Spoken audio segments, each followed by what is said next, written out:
Many years ago, a man was killed by a drunk driver in a car wreck. And he was a good man. And he just got married. And the wife was really good too. Yeah, they were really a nice couple. They didn't drink alcohol. They didn't smoke anything. They didn't use drugs. They really lived a good life. They were considered themselves traditional. And they treated people with respect. And they were generous. And they were really a good couple. And the man had a job, and the wife, she was a nice lady. Yeah, people really liked to be in her presence because she had a wonderful energy about her. They were so in love with each other. And when the husband was driving home from work one time, and that's when his car was hit. He was going by this intersection. Here's a car came from the other direction and hit the driver's side head on. The drunk driver was driving really fast.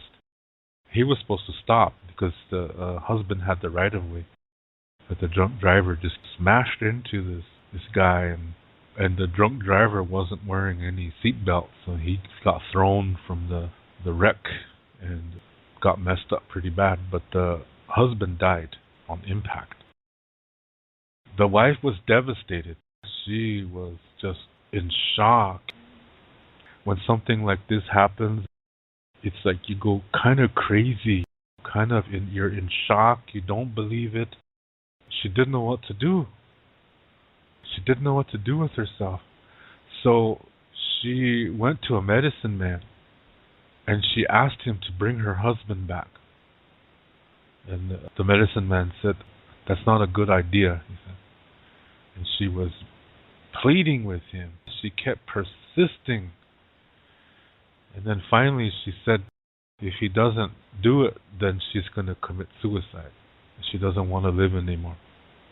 So the medicine man said, okay, I'm going to show you. I think the only way you'll learn is that you need to see what's going to happen. So she was happy. He said, don't do anything. He said, stay with your relatives and I'm going to prepare a place for this to happen, and then I'll call for you. You can bring your family if they want to come. So she said, okay. So he went with his helper, and usually a medicine man has an assistant, somebody to help him do things and prepare, stuff like that. So they went out into the countryside where there's no people, no civilization. And they got this area cleaned out, they flattened the grass, and then they went and got the family. They got this woman and they brought her there, and the medicine man started singing certain songs, because there's certain songs you have to sing to do this. And so as they were doing this, the medicine man's helper started bringing in dirt into the center of where they were all standing. They were standing in a circle. So the helper brought in all this dirt, this whole, just wheelbarrows full of dirt. I brought it in, and then the medicine man stopped. Then he started shaping that dirt into the shape of a man. And then he picked up his drum and he started singing over that dirt. And then this dirt started to move by itself. There was no wind. It just started to move by itself. And slowly the husband started to appear from the dirt. This dirt was turning into skin. And pretty soon the husband was laying there, just looking straight up, blinking its eyes, and just looking up. And the wife was elated. Yeah, she was so happy to see her husband. So she ran over and she put her arms around him and called his name. And he just looked right through her. He's just laying there, so she tried to lift him up. And then when she realized it doesn't feel right, he just looked right through her. And then she realized something is really, really wrong. And she was like, this is not him. And she just dropped him, yeah. His back just hit the ground. and his head just kind of moved around like lifeless. His eyes were open the whole time. And then the medicine man told her, said, this is your husband. And she said, what's wrong? He said, his soul is on its journey. He's not here, but that's his body. So she started to cry, and then she came out of shock. And then he let her cry, because sometimes we have to, and sometimes we can't cry because maybe we're already at peace with something, you know what I mean? But in this situation, this was such a tragedy that happened and just suddenly, yeah. And so she was crying, and the medicine man let her cry for a few minutes, and then he spoke with her, and he said that the only way the soul can come into a body is when a baby is born, and it's going to take its first breath. Then the soul goes into that baby. When the baby is inside the mother, there is a soul piece in the baby's body, but that soul piece is from the earth. It's not the baby's identity. It's the soul piece from the earth that helps this baby to live on the earth. But what's going to come in is a different soul piece. That's going to be the soul of the baby, the one that comes in. When the baby comes out of the mother and takes its first breath, that's when the baby soul enters and joins that earth piece. So that's the only way the soul can come back. So you can bring back the body, but the soul's not there. And look at this. This is like a vegetable. This is not him. It's his body, but it's not really him, because his soul is on its journey. But he's still inside of you. All the things that you've done, all your experiences that you've had together, all of that is still in you. And that includes him. That's energy from him that's inside of you. So he's still there with you. And he can help you to heal. You can talk to him anytime. So she started to feel a little bit better. So when this medicine man said his soul's not there, it's on its journey, that's the part I'll explain. I'm just going to talk about the main points. I'm not going to go into detail because that's kind of sacred information. But basically what happens is that when a person dies, there's a soul piece there that drops back to the earth because it belongs to the earth. Okay? So then the other piece goes up to a certain star constellation. It arrives in this area that's located near a certain Lakota constellation. And there it leaves off another soul piece. And that soul piece belongs to this part of the universe. And then in that constellation, there's a passageway to another location far away in the universe. So when it goes there, see, it has to drop off that universe piece first. But see, the reason why it goes to this other side is because there are certain things inside the soul that need to all match at the same level. If they match, the soul journey is complete. The soul development is complete. But if it does not match, then the soul comes back to that constellation from that other side, and then it waits for a baby to be born. So now, on the earth, a woman conceives, and when she does, the earth gives a soul piece to that baby, even though you can't really see it. Maybe it's just several millimeters, but still, it in Lakota thought it's considered a baby because it has an earth piece inside. This piece of the earth soul is inside that baby, even though it's tiny. Then the baby forms. It forms a body. It has a soul piece from the earth. So that's two parts of the self. Yeah. Then it forms the mind. That's the third part of the self. And then emotions start to express. So now the four parts of the self are in that baby now. It's complete. It has four parts of the self. It has the soul piece from the earth, physical body, it has the mind, and the emotional self. Okay? Okay.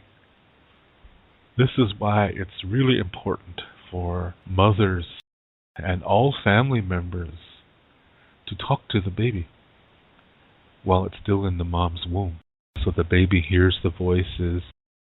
Maybe it doesn't hear, but it feels the vibrations, the energy also. It picks up on that. And so the mom will sing to it, tell it stories, and talk to it, and say, I love you. And so this way, the baby is already developing emotional bonds to the family before it's even going to be born. Lakota parenting begins before the baby is even born. So when the baby is born, it takes its first breath.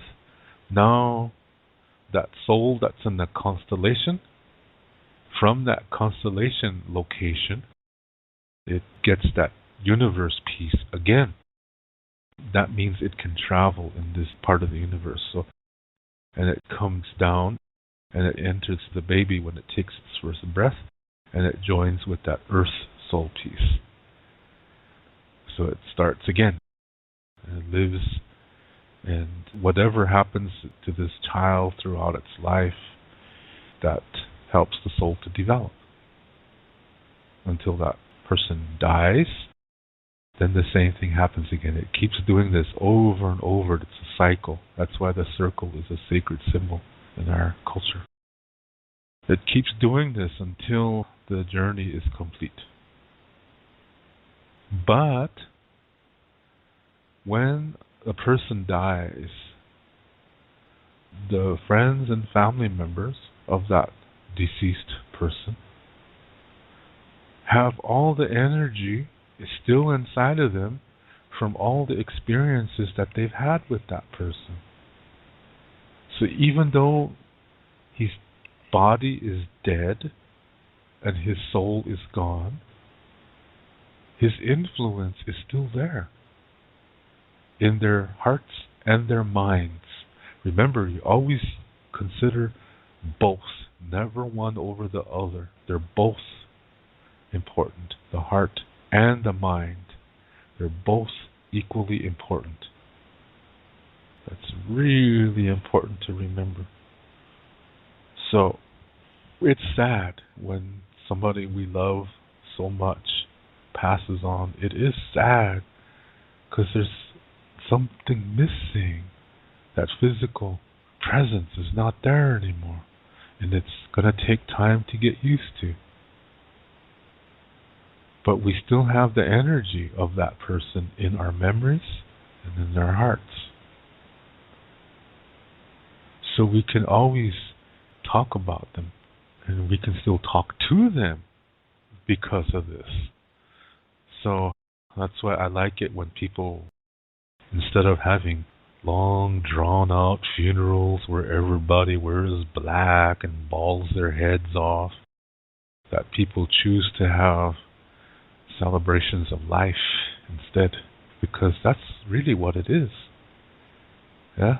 Where you celebrate their life, talk about some of the things they did, tell funny stories and good stories, and listen to music that person used to like, and it's there will still be an element of sadness. That's natural. In our ancient way, what they would do is they would put a platform to put the body on this platform, and they usually put it on a hill. And they put the body up there, and they leave it up there for 4 days. And after that 4 days, they take the body down, and they go to a river, and usually there's a river bank that they do this to. On the river bank, they dig kind of like a small cave, and they put the body there. That's how we used to do it anciently. Other tribes do things differently, but this was our Lakota way. Even among Lakota groups, though, they might differ a little bit too, but generally this is what we did. Because the body is back to the earth now. The earth soul piece returns to the earth. The mind and the emotions neutralize, and the soul is gone. And people mourn in their own way. Some people cry, some people don't. There's nothing wrong with that. Some people mourn in different ways. So that's how it used to be. Yeah, but because of that Christian brainwashing, today most Indians are Christian influenced, so today funerals are just like everybody else's. The journey of the soul is cyclical. It's always coming back until its development is complete. So instead of being concerned about where is the soul at, that's not our concern. But what is our concern is the energy that we have from our experiences with that person. The memories, the good times, the difficult times, everything. That we still have. And that is medicine. And it's okay to talk like that, to talk about them, to talk to them in this manner. That's why that medicine man told that lady, the wife, that he's not there anymore. And what's there is his body, but there's no soul. Without the soul, you just have a piece of flesh.